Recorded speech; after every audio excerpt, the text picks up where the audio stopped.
तैयार है ये स्टार्ट।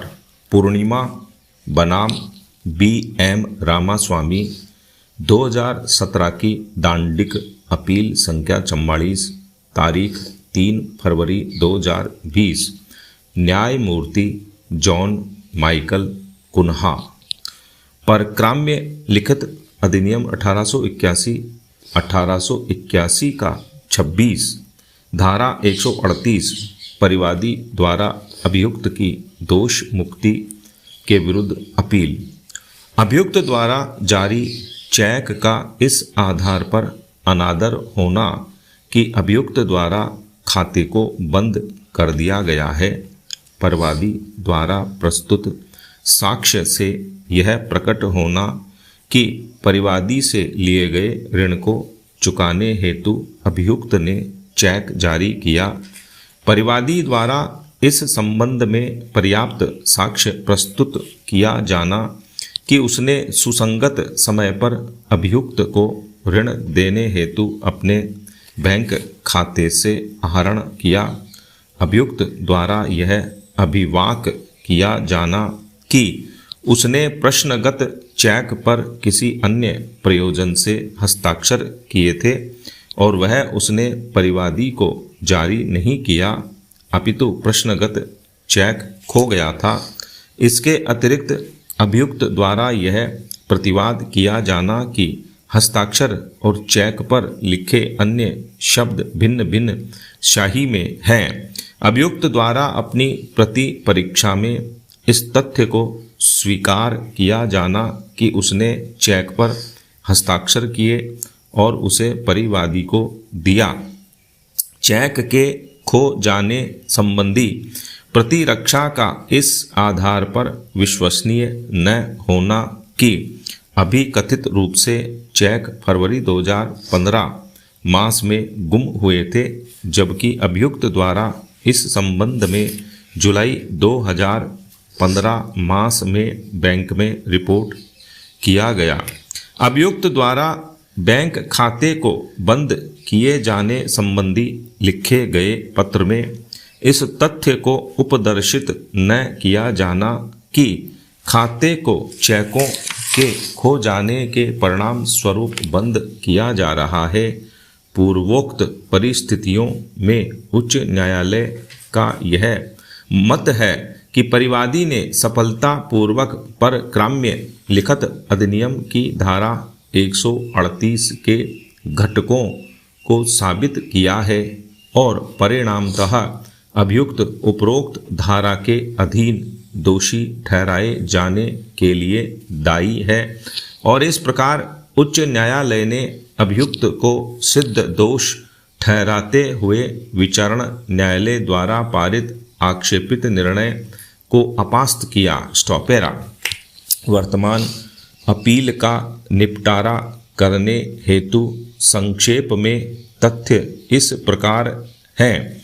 परिवादी ने यह आरोप लगाते हुए परक्राम्य लिखित अधिनियम की धारा 138 के अधीन कार्रवाई आरंभ की है कि अभियुक्त अप्रैल 2012 में परिवादी के पास आया और उसने अपनी वित्तीय प्रतिबद्धताओं की पूर्ति करने तथा अपने कारोबार का संवर्धन करने हेतु उससे 1,50,000 रुपये के ऋण हेतु अनुरोध किया और पुनः वह अक्टूबर 2012 मास में उसके पास आया और उसने 1,50,000 रुपये की रकम के ऋण के संबंध में अनुरोध किया तथा उसके पश्चात वह पुनः फरवरी 2013 में उसके पास आया और उसने 1,00,000 रुपये की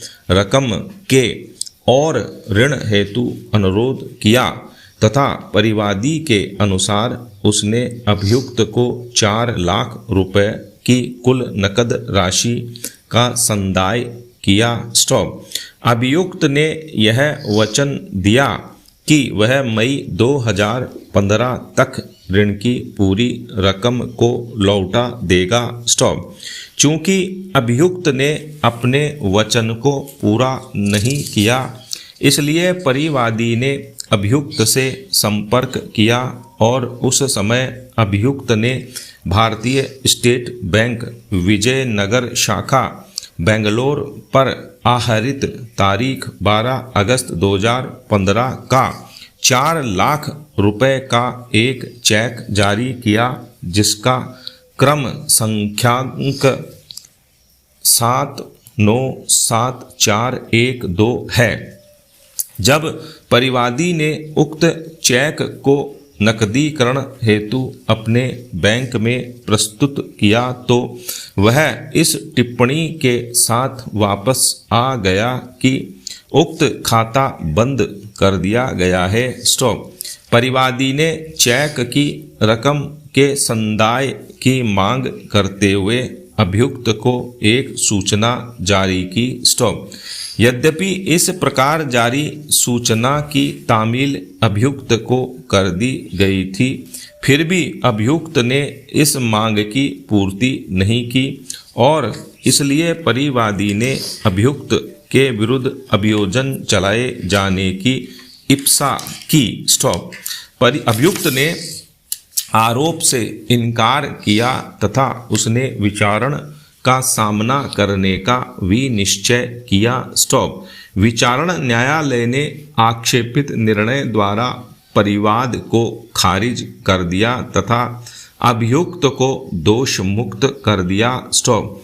विचारण न्यायालय की यह राय है कि परिवादी यह साबित करने में असफल रहा है कि उसके पास अभी कथित संव्यवहार की तारीख को पर्याप्त मात्रा में निधियां मौजूद थीं और परिवादी यह भी स्थापित करने में असफल रहा है कि प्रश्नगत चेक अभियुक्त द्वारा उसके ऋण के उन्मोचन हेतु या अभियुक्त को शोध्य दायित्व की पूर्ति हेतु जारी किया गया था और इस प्रकार की तर्कणा देते हुए विचारण न्यायालय ने परिवाद को खारिज कर दिया तथा अभियुक्त को दोष मुक्त कर दिया। स्टॉप।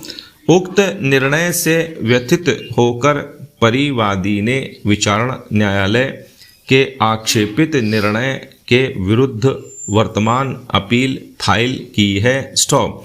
उच्च न्यायालय ने अपील मंजूर करते हुए अभी निर्धारित उच्च न्यायालय अभिलेख पर उपलब्ध सभी सामग्रियों पर विचार करने तथा दोनों पक्षों के विद्वान काउंसलरों द्वारा प्रस्तुत किए गए तर्कों पर विचार करने के पश्चात इस निष्कर्ष पर पहुंचा कि अभियुक्त द्वारा प्रस्तुत की गई इस प्रतिरक्षा को स्वीकार नहीं किया जा सकता कि प्रश्नगत चेक को परिवादी द्वारा अभियुक्त के घर से चुरा लिया गया था और परिवादी ने उसका उपयोग अभियुक्त के विरुद्ध झूठा दावा स्थापित करने के लिए किया है। स्टॉप।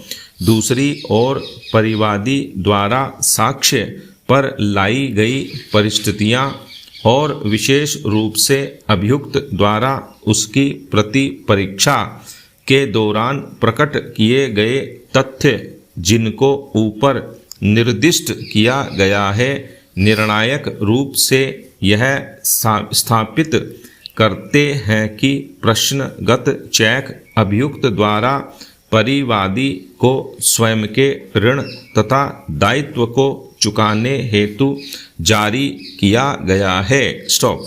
परिवादी द्वारा प्रस्तुत किया गया साक्ष्य उच्च न्यायालय के मतानुसार विश्वासोत्पादक तथा विश्वसनीय है तथा उससे यह अभी निर्धारित किया जा सकता है कि प्रश्नगत चेक को अभियुक्त ने परिवादी से लिए गए ऋण के प्रति संदाय के लिए जारी किया है। स्टॉप।